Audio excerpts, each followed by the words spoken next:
بسم اللہ الرحمن الرحیم۔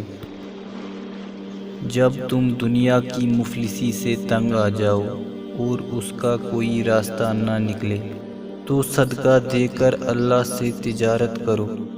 جب تمہارے دل میں کسی کے لیے نفرت پیدا ہونے لگے تو فوراً اس کی اچھائی کو یاد کرو۔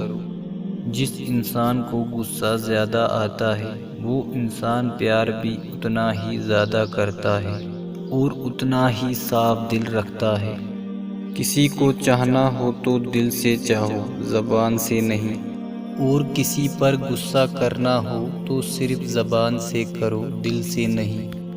اگر کوئی آپ کی فکر کرتا ہے تو اس کی قدر کرو، کیونکہ دنیا میں تماشائی زیادہ اور فکر کرنے والے بہت کم لوگ ہوتے ہیں۔ 4 چیزوں کو 4 چیزوں سے دھویا کرو۔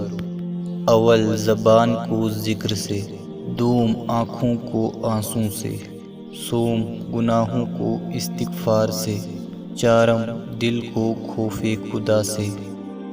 خاموشی ایک عظیم نعمت ہے، خاص طور پر اس وقت جب اختلافات زیادہ ہوں، آواز بلند ہو، علم کی کمی ہو اور دلیل کی کوئی اوقات نہ ہو۔ سوائے اپنے رب کے کسی سے امید مت رکھنا اور اپنے گناہ کے سوا کسی چیز سے خوف نہ کھانا۔ گناہ کے راستے پہ اتنی دیر کبھی نہ کریں کہ توبہ کے دروازے ہی بند ہو جائیں۔ ابھی مہلت ہے، اللہ کی طرف پلٹ آئیں، اس کی رحمت آپ کی منتظر ہے۔